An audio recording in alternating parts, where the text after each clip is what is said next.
Hi guys, and welcome back to my channel. Today I'm going to be doing a process video for a large mixed media tag. These are the items that I'm going to be using. I've got some medium paste, some stencils, and then just some mixed media pieces. I've got some tulle, some flowers, a bit of lace, a bit of a bike chain, paper clips, little doodads here and there, buttons and things like that. You're also going to need some paint. You need some gesso and some white acrylic paint. I also used a purple acrylic paint at the end, and you'll see that as we go through the video. I hope you guys like this different style of video. Also, disclaimer, I also hope that you like the top of my head, as it does make some appearances a couple of times in the video.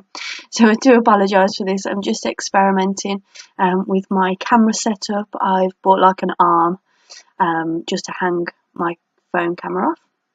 So what I've done is I've just cut down the pieces of paper, and what I have used, I've used some it's like some painting paper, like artist quality, and it's got like a linen feel, so that's why I used it, because it was already a little bit textured. I've cut it to 5 by 7 inches, and now I'm just backing it together just to make it a little bit thicker, making it into a tag shape, and just distressing the edges, because I am going to ink the edges up at the end of the video as well, just to give it a little bit more of an accent. I'm just doing this with a pair of scissors, but I do know you can get distressing tools and things like that. So just use whatever you have around, because that's the whole point of mixed media, isn't it? Just to use what you have hanging around and turn it into something beautiful. I'm just putting a hole punch saver thing over the hole, just for aesthetics, not because to protect it. And then I'm just using some modelling paste, 3D paste, whatever you want to call it, just to use and create a stencil look. Again, I do apologise that I am slightly out of frame here. I do keep trying to correct myself throughout the video, so do bear with me. If you get a little bit frustrated on this video, I do apologise. So I'm just drying that, just because I'm impatient and I wanted to try and get this project done. It's for one of my Facebook swap groups. So now I'm just starting by layering all of the materials up. I'm going to start by using some lace. I'm just using a hot glue gun. I'm not too particular about gluing the bottom layers down, because I do know there's going to be a lot of bits and bobs over the top which will help glue everything down.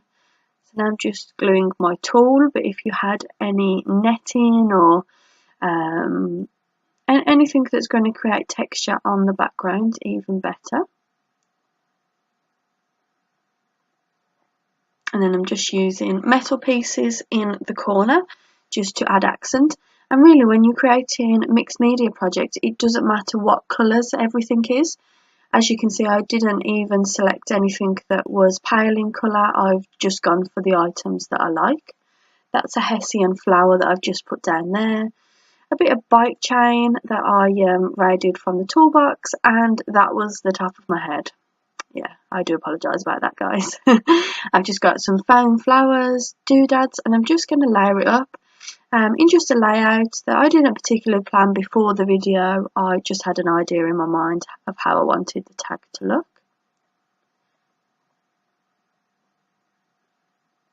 This is the first mixed media project that I've actually created, so if you guys have any hints and tips for me, they would obviously completely be appreciated. If I've done something totally wrong, do let me know.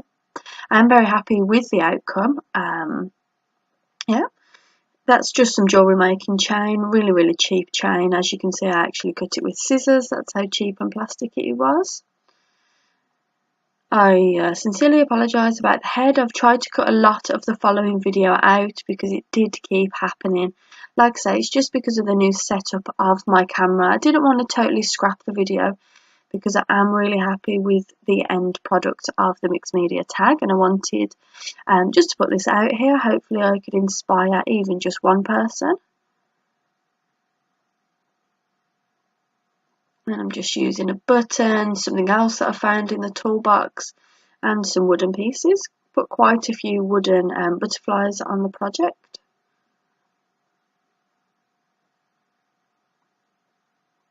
And then I've just accented it with a word, because I think words really draw your eye. That one says love. If you had any other wooden words or any die cut words.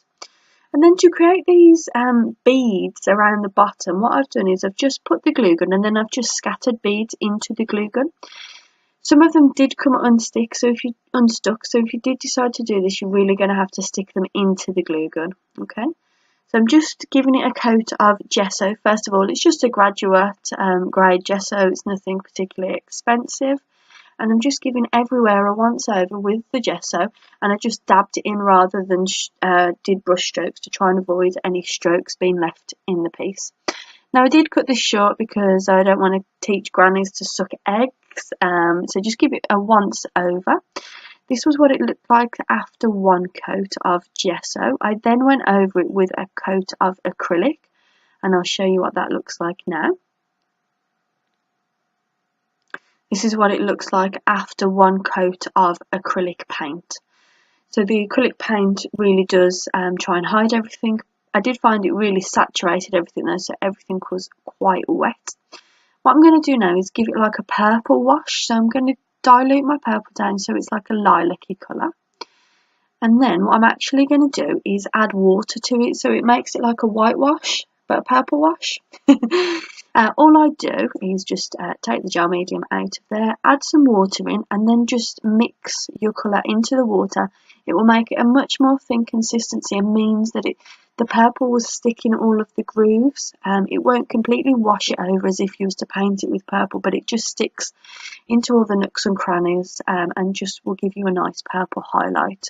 I did decide to go over the entire background with purple just to try and blend everything in, but again it highlights the textured areas that you have as well. But because this is a water based thing, it is going to saturate the tag, so you are going to need to leave it to dry. Even a couple of hours after doing my tag, now I'm editing the video, the tag is still quite wet, so you'll have to bear with that.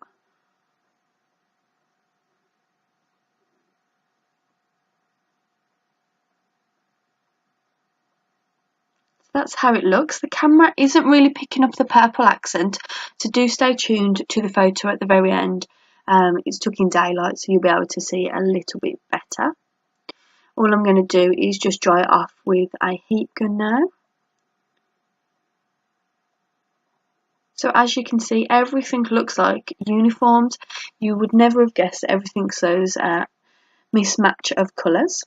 What I'm going to do now is use my ink duster and some Memento ink just to distress the edges. If you have any distress inks, any type of inks you want to use, it would do the exact same tip. Even if you use the sponge pads, I generally use these ink dusters, but the pads will just work just as well. And then I just ran the brush over the high parts of the tag just to again accent everything out. And then I'm just going to finish the tag off just by adding some tulle along the top, just as like a little bow or a finishing touch to the tag.